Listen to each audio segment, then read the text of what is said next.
Sang kahapon, paglagaw namon sa Tinalak, nagatabok-tabok pa kami sa dalan halin pagpanawag namon sa bus.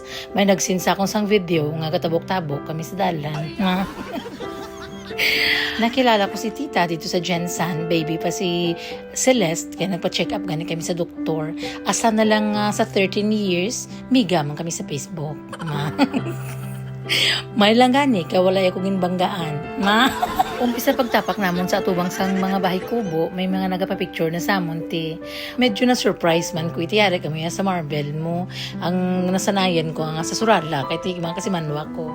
Shout out gidira sa staff sa mga inasal, tapos dira sa butika, no, sa pharmacy, dira sa sulod sang KCC, tapos sa mga titas kag mga titos nga nagpa-picture sa amon, ginasave ko gani ang memory tani sa akon nga cellphone, kati makadtuwa wala kita sa Tinalak balikaw.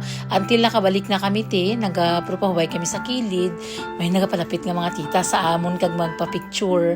Punong tambok idang akon nga tagipusuon, tambok naman nga daan. Kaya imaginan nyo ba lati, wala man ako nagdahong nga nagabot na ko sa 45 nga edad ko, mag-famous pa manggali ko. Feeling or yarn. Ang ako lang bala, hindi man nga gamay lamang kita nga pagka-vlogger, pero pag magkagawa, mangali kita sa publiko, ginalagas, mangali kita ka cellphone, Namianig ko wala magbatsyag mo. So, damo-damo kita sang wala na videohan, kay gani, wala ko sang space, nagapang delete pa ko. Pero every gani may magpa-picture, may selfie kita ko na nga ginakuha. So ipakita ko lang sa inyo kung mga sisino na sila dira kag palihog na lang comment na lang kamo nga. Thank you gisang inyo nga pagpalangga sa amon sa mga bata ko, bisan pa nga kung kaisa ang mga bata ko lang ang ginalagas nyo. Pero totoo lang balate, pag-abot sining bata ko nga subang, pag nabtan pagit sang ikaduha, dito ko lang bala nabatsyagan nga may pulos manggali ko nga pagkatao. Ay, joke lang. What I mean is bala, sang una, bulak-bulak lang ta sa dingding bala, wala man may kapansin. Sang una, ordinary lang nga tao nga gaginawa bala nga, gaparingkamot man mabuhi. So, nagwa na si Ate Celeste, do si Ate Celeste lang ang pirminan napansin, madalahig man ang nanay, kay tigani ang bata naton puro puti, ang nanay lang medyo itumitong, tapos dugangan pa ni, hindi asyod nga bidabidaman kong kaisa, do feeling ko do, ako man ang nagwapa. Pero sa tutuod lang, hindi ba na sila magwapa kung di tungod sa ako? Hindi punggol yan.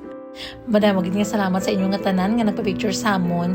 Na-appreciate ko ang inyong effort. Tita nga nagsulisinggit sa amon nga, te. Follower mo ako. Nagaladog ko sa mga video mo, te. Charot. Thank you, gid so much, tita. Kiss, lagpok, gid.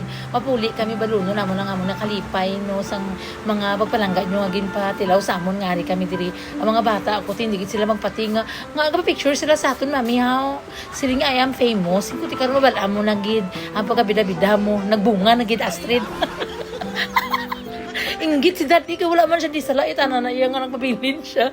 Kung di mo kami niya sang friend. O do feeling ko bala pa makita ko bala ka mo, do mga amiga lang kita nga, wala na kita na isang una, no?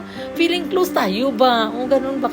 As much as possible, gani, di ba? Hambal ko sa inyo, reply ako sa mga comments, kag hambalan ko ng mga bata ko nga magpa-picture gani silang day tita, mas smile, gid kita, bahala ka nutok nga daw mga subay kita sa Tinalak, okay lang na.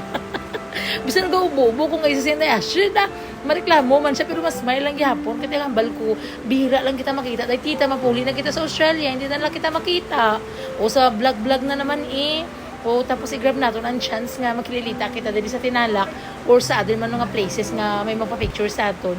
Thank you so much, gite!